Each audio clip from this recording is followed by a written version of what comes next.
നമസ്കാരം. പതിരും കതിരും.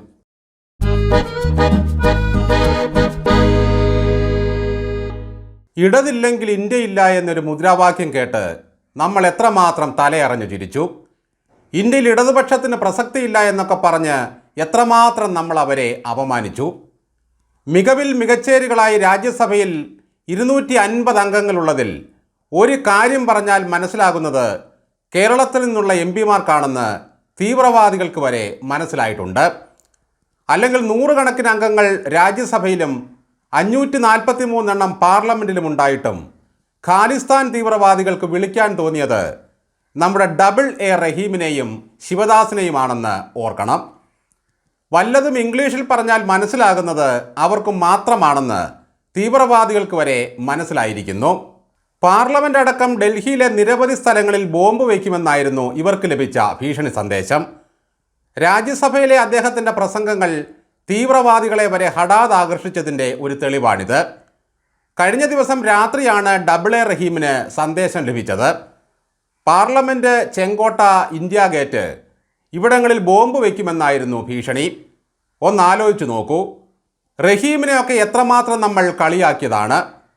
ഒരു കാര്യം പറഞ്ഞാൽ മനസ്സിലാക്കാനുള്ള ശേഷിയും ശേഷിയുമുള്ളത് CPMൻ്റെ അംഗങ്ങൾക്ക് മാത്രമാണെന്ന് ഖാലിസ്ഥാനിലെ തീവ്രവാദികൾക്ക് വരെ മനസ്സിലായി കഴിഞ്ഞു.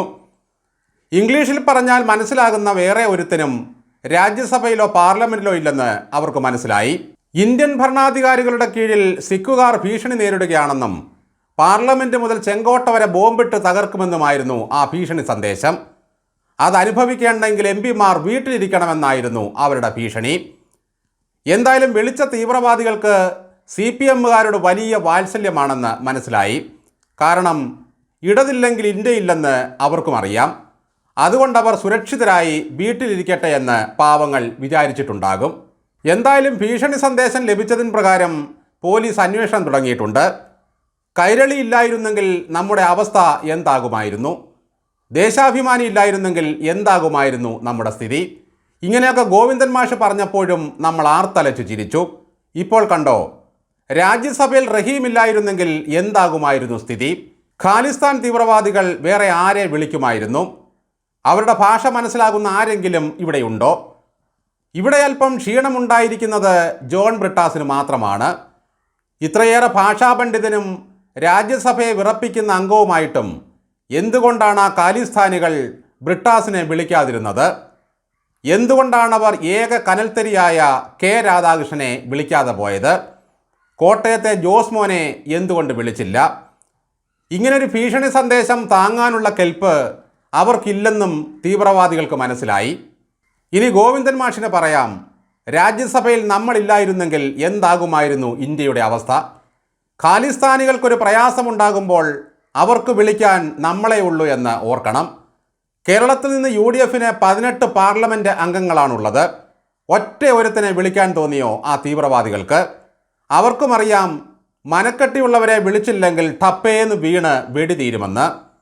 തീവ്രവാദികൾക്കൊന്ന് വിളിച്ച് ഭീഷണിപ്പെടുത്താനെങ്കിലും ഇന്ത്യയിൽ ഇടതുപക്ഷം വേണമെന്ന് പറയുന്നത് ഇതുകൊണ്ടാണ്.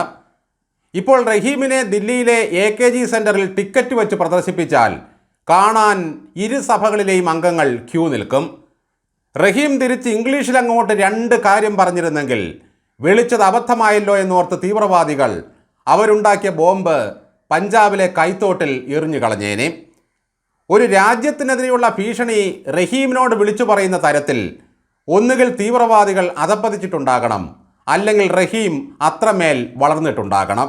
DYFയുടെ അഖിലേന്ത്യാ പ്രസിഡന്റ് എന്നൊക്കെ പറയുന്നത് തീവ്രവാദികൾ വരെ ശ്രദ്ധിക്കുന്ന ഒരു പോസ്റ്റായി മാറിയെങ്കിൽ യൂത്തന്മാർ കുശുമ്പെടുത്തിട്ട് കാര്യമില്ല. കഴിഞ്ഞ ഒരു ചർച്ചയിൽ സന്ദീപ് വാര്യരൊക്കെ എത്രമാത്രം ആക്ഷേപിച്ചതാണ് ഈ റഹീമിനെ. പൂച്ചയ്ക്കെന്താ പൊന്നുരുക്കുന്നിടത്ത് കാര്യമെന്ന് വരെ ചോദിച്ച് ആക്ഷേപിച്ച് കളഞ്ഞു. ഇപ്പോൾ കണ്ടില്ലേ, ഘടാഘടിയന്മാരായി എത്രയോ പേരുണ്ട് നമ്മുടെ ഇരു സഭകളിലും.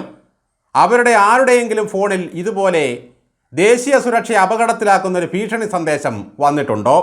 വേണ്ടാത്ത പേരുകളൊക്കെ വിളിച്ച് കുന്തത്തിൽ കയറ്റി റഹീമിനെ എയറിലേക്ക് വിടുമ്പോൾ ഓർക്കണമായിരുന്നു ആൾ ചില്ലറക്കാരനല്ല എന്ന്.